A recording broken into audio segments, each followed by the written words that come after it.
तो दोस्तों आज हम सीखने वाले हैं CSS में जेड इंडेक्स किस तरीके से काम करता है।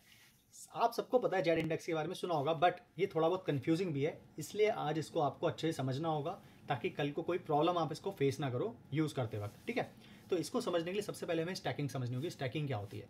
तो स्टैकिंग के लिए हम क्या करते हैं, यहाँ पे एक फाइल बनाते हैं अपनी design.tldr की, और इसके अंदर मैं कुछ ऐसे ही बॉक्स से बना देता हूँ फटाफट से। ठीक है, कलर चेंज कर देते हैं इनका। ऐसे मैंने 4 बॉक्स बना लिए। अब होता क्या है, डॉम में जैसे कंटेंट पड़ा होता है वैसे मान लो ये लेयर्स पड़ी हैं, सेक्शन सेक्शन ऐसे पड़े हुए हैं।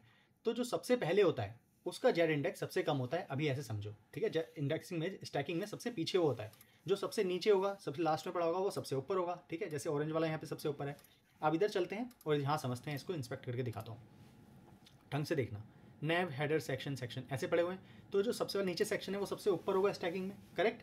लेकिन जब भी किसी एलिमेंट पे पोजीशन यूज़ होती है, रिलेटिव, एब्सोल्यूट या फिक्स्ड, स्टिकी नहीं, ओ सॉरी स्टैटिक नहीं, बाकी कोई भी, अगर ये पोजीशन यूज़ होती हैं तो जो हमारे नीचे के एलिमेंट है उन्हें फ़र्क नहीं पड़ता। कहीं पर भी एलिमेंट पड़ा है उसे फ़र्क नहीं पड़ता कि किस ऑर्डर में उसकी स्टैकिंग सबसे ऊपर हो जाएगी डॉम में दिखने के हिसाब से। ठीक है, तो अब समझते हैं इसको। जैसे कि यहाँ पर आप देखो, नैव पर, नैव सबसे पीछे था, कायदे से इसको ऊपर आना ही नहीं चाहिए था, लेकिन जैसे ही हमने पोजीशन फिक्स दी तो ये क्या हुआ, इन सब के ऊपर आ गया। ठीक है, ये इन सब के ऊपर आ गया। अब इसको दोबारा ढंग से देखो, फिक्स्ड नहीं, इवन मैं एब्सोल्यूट देता हूँ तब भी देखो ये अभी भी ऊपर है, करेक्ट।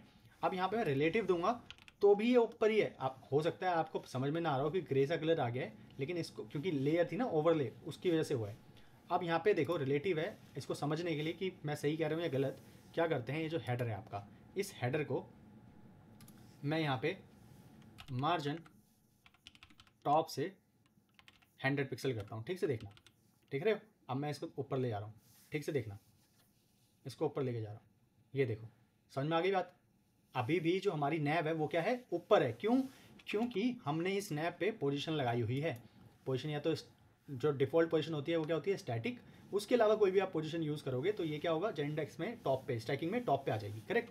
तो यहाँ पे हमने फिक्स्ड यूज़ किया हुआ है। ठीक है, अब इस वजह से ये क्या हुआ, ये टॉप पे आ गई। वैसे ही हुआ क्या, यहाँ पर इस पे भी हमने पोजीशन यूज़ करी हुई है। अगर आप ठीक से देखोगे, इधर एलिमेंट पे पोजीशन एब्सोल्यूट यूज़ हुई है, तो ये भी टॉप पे आ गई। अब दोनों बराबर पे हो गए, करेक्ट। मतलब मेरे पास इस पे भी पोजीशन लगी थी, इस पे भी पोजीशन लगी थी, तो दोनों बराबर पे आ गए, आगे बराबर पे। अब बराबर पे तो आ गए, लेकिन डॉम में ये कहाँ पे पड़े हैं?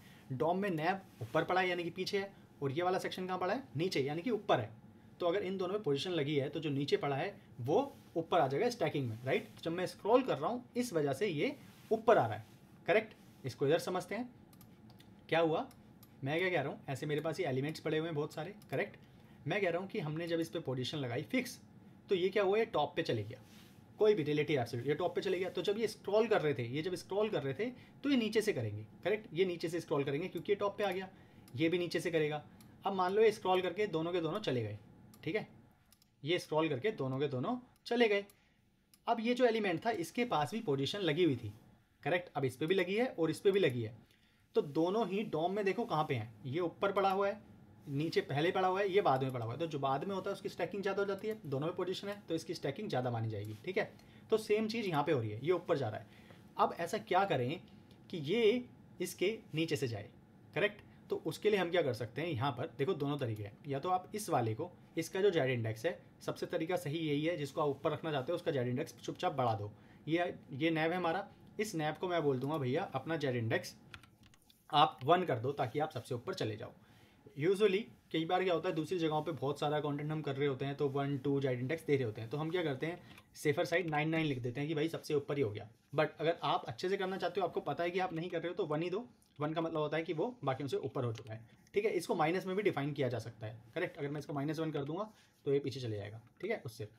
तो इस तरीके से आप यूज़ करते हो। मैंने सिर्फ जेड इंडेक्स 1 किया और ये हमारा जो नैब है वो सबसे ऊपर आ चुका है। तो होप आपको अच्छे से क्लियर हो गया होगा कि ये किस तरीके से काम करता है जेड इंडेक्स। ठीक है, अगली बार जब भी आप करो तो ये चीज़ ध्यान रखना, और इंटरव्यूअर पूछे तो बिल्कुल इस तरीके से समझाना जैसे मैंने अभी आपको बताया डिफरेंस करके। ठीक है, तो हम क्या करते हैं, जो हमारी नैब है उधर चलते हैं, नैब के पास, और यहाँ पर जेड इंडेक्स 1 कर देते हैं ताकि हमारी एक प्रॉब्लम सोल्व हो सके।